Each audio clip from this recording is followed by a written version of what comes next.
I mean, the first thing I'll just ask you to sort of tell me about is tell me about the film. What's it all about? What's it all about? Film. What's it about? It's about five criminals that they get together. They're all put together in a lineup in a cell for some hijack of some trucks, and they are, from then on, the stories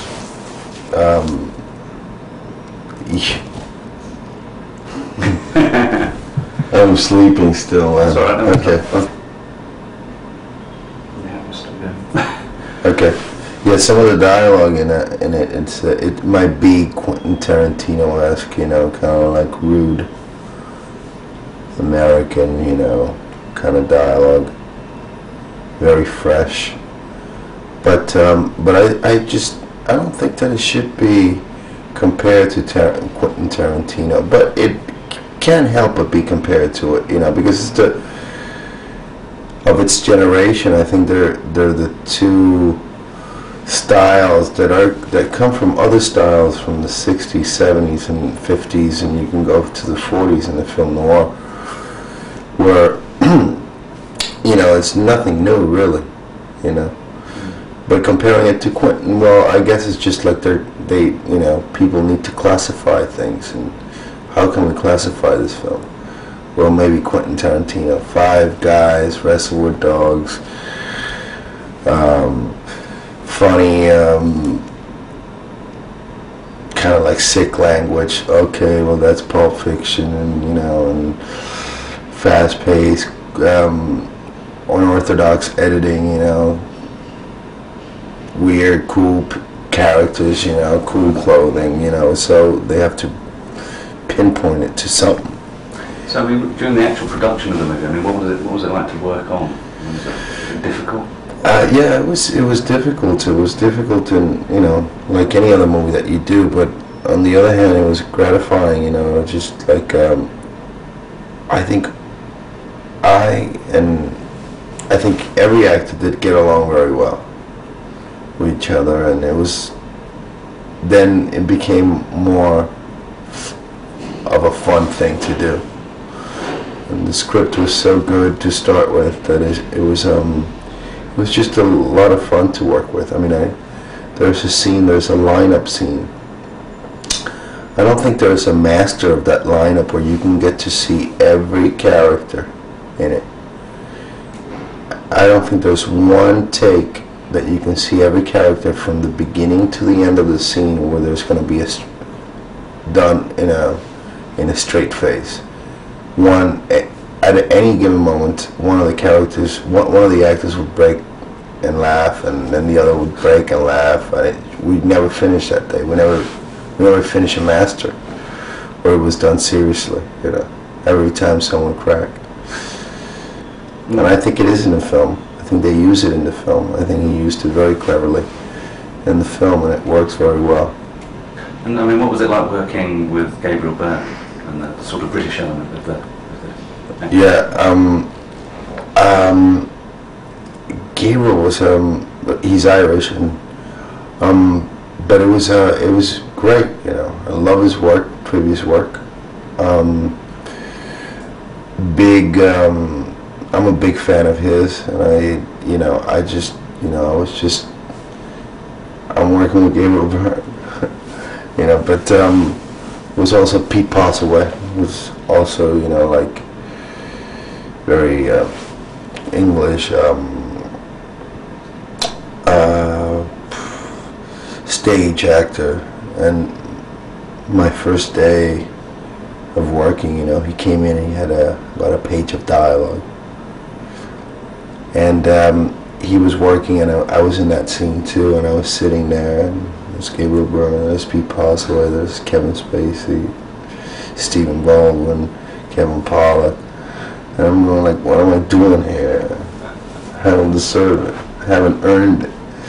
And Pete Postlethwaite would just sit there, and I remember he just, without moving, he just shot a whole page of dialogue.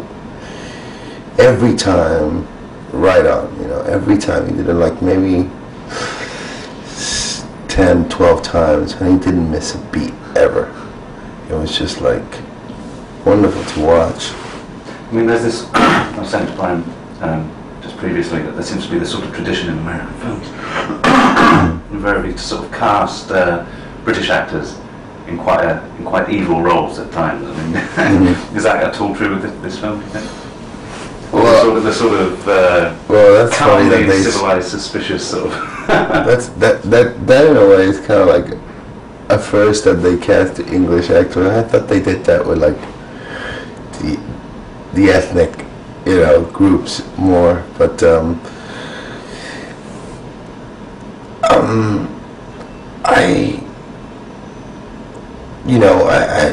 I don't see it like that as an actor. I just see it, you know, a good role is a good role, you know, whether it's a bad guy or the good guy. Do you think there's a kind of moral to be taken from this film? I mean, do you think all of these sort of films that maybe aren't necessarily violent and are unfairly compared to films like Pulp Fiction, which like you just talked about? I think that if there was a moral in this picture, it could be that blind faith could be dangerous. Blind faith could be, I'm just saying, it could be,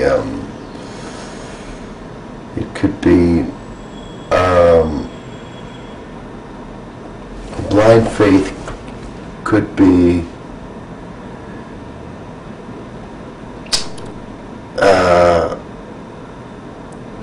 dangerous is not the word. You say it again.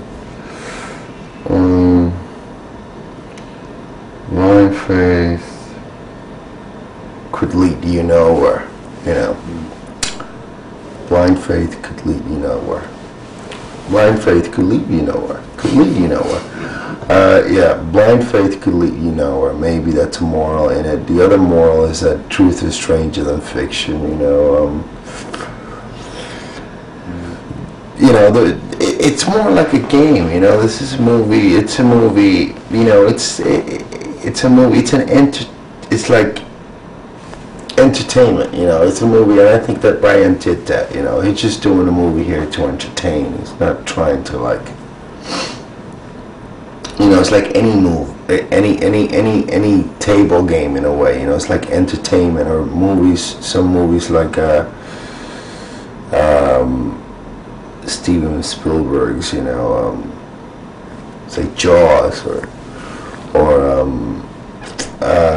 E.T. or even, you know, they're films to entertain. You know, I don't know if, like, you know, you can criticize Jaws because it's not really talking about the problems in the country or the problems with the, you know, mine workers in Brazil, you know. But it's just a movie for entertainment, and he did a movie, and that it goes back to a genre, you know, and I think he did a very, very good job, you know. I think that he did. I think, you know, and I'm